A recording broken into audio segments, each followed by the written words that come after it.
बिस्मिल्लाहिर्रहमानिर्रहीम। अस्सलाम वालेकुम स्टूडेंट्स। आज हमने थ्योरम 5 करना है। इसकी स्टेटमेंट है two chords of a circle which are equidistant from the centre are congruent. तो यहाँ थ्योरम की स्टेटमेंट से हमें गिवन भी मिल जाता है, टू प्रूफ भी मिल जाता है। यहाँ कुछ कीवर्ड्स हैं थ्योरम में, इनको अंडरलाइन कर लें। सबसे पहले तो टू कॉर्ड्स हैं, कॉर्ड्स ऑफ अ सर्कल, यानी कि एक सर्कल है उसकी टू कॉर्ड्स हैं और उनके लिए और क्या दिया हुआ है, equi distant from the centre, centre से बराबर फासले पर है। ये सारा हमें गिवन है। हमने एक सर्कल ले लिया जिसका सेंटर O है। ये दो कॉर्ड्स ले लेते हैं AB और CD।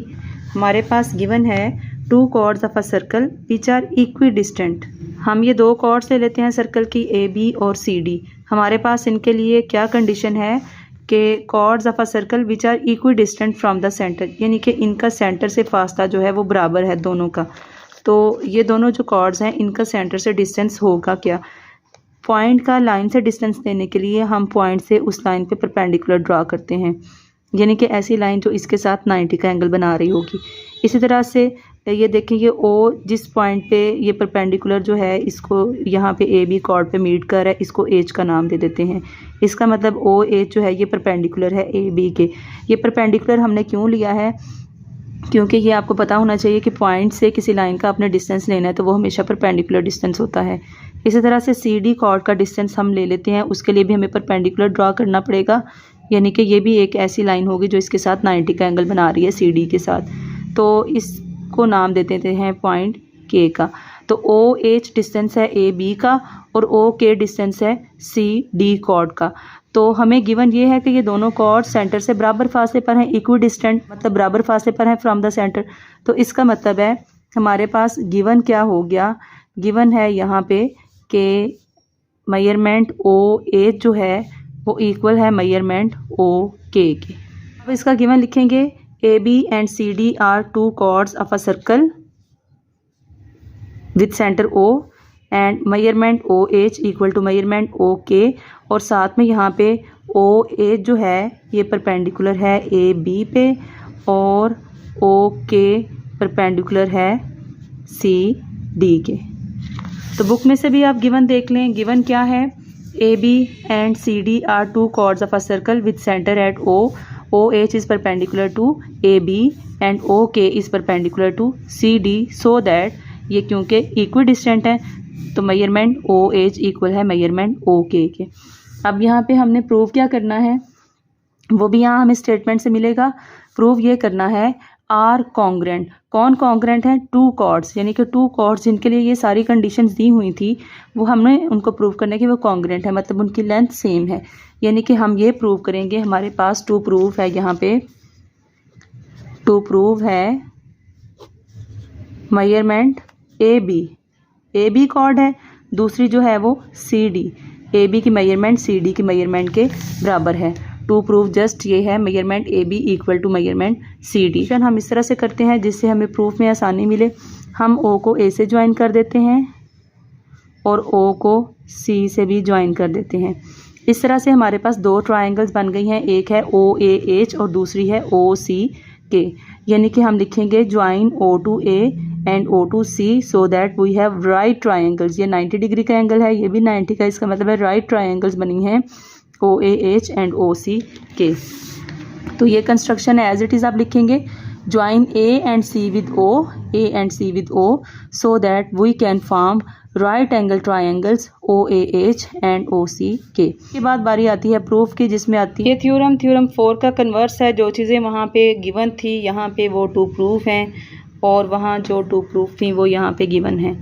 तो स्टेटमेंट्स और रीजंस में हमारे पास यहाँ पे ये देखें क्या है। सबसे पहले तो हमारे पास राइट ट्रायंगल्स आ गई हैं OAH एंड OCK।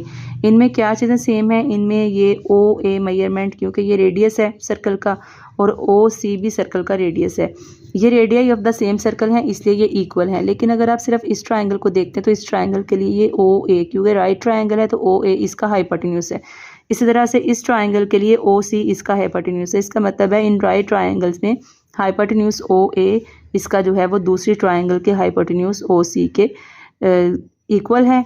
और साथ में ये हमारे पास गिवन है measurement O H equal to measurement O K. तो इसका मतलब हाइपोटेन्यूज साइड तो हमारे पास कॉन्ग्रेंट नज़र आ रहे हैं यहाँ पे, इसलिए हम हाइपोटेन्यूज साइड के पोस्टुलेट से इन दोनों को कॉन्ग्रेंट प्रूव करेंगे। तो सबसे पहले हमारे पास राइट ट्राइंगल्स हैं, right angle triangles O A H corresponding to O C K. इनमें क्या चीज़ें सेम है? सबसे पहले तो इनमें क्या है कि मेजरमेंट हाइपोटेन्यूज ओ ए जो है वो इक्वल है हाइपोटेन्यूज ओ सी के। और इसकी रीज़न क्या है? रेडियाई हैं, ये रेडियस है दोनों, radii of the same circle.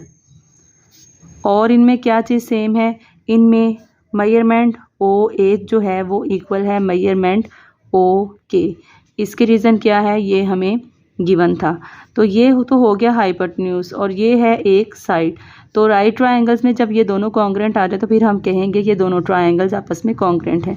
तो हम कह सकते हैं triangle O A H congruent है triangle O C K. Reason इसकी क्या है? H S postulate. अब जब ये दोनों ट्रायंगल्स आपस में कॉन्ग्रेंट आ गई हैं, इसका मतलब है इस साइड के कोरिस्पांडिंग इस ट्रायंगल की ये वाली साइड है, इसका मतलब मेजरमेंट ए एच जो है वो मेजरमेंट सी के इक्वल है। तो हम यहाँ से लिखेंगे सो मेजरमेंट ए एच इक्वल है मेजरमेंट सी के। इसकी रीज़न क्या है? इसकी रीज़न है कोरिस्पांडिंग साइड्स ऑफ कॉन्ग्रेंट ट्रायंगल्स।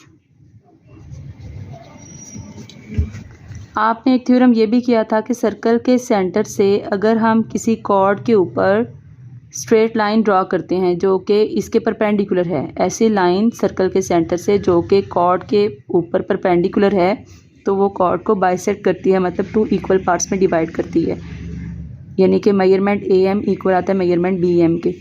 तो यहाँ पे भी जो है वो ओ एच जो है वो तो ए बी के ऊपर परपेंडिकुलर है, इसका मतलब है ओ एच ए बी को टू इक्वल पार्ट्स में डिवाइड कर रहा है, यानी कि ए एच और एच बी। तो इसका मतलब है ए एच जो है, क्योंकि ये पूरा तो ये है, हाफ पार्ट ये है, इसका मतलब है ए एच हाफ है ए बी का। इसी तरह से ओ के परपेंडिकुलर है सी डी पे, तो इसका मतलब ओ के भी इसको टू इक्वल पार्ट्स में डिवाइड कर रहा है, यानी कि सी के जो है वो हाफ है सी डी का।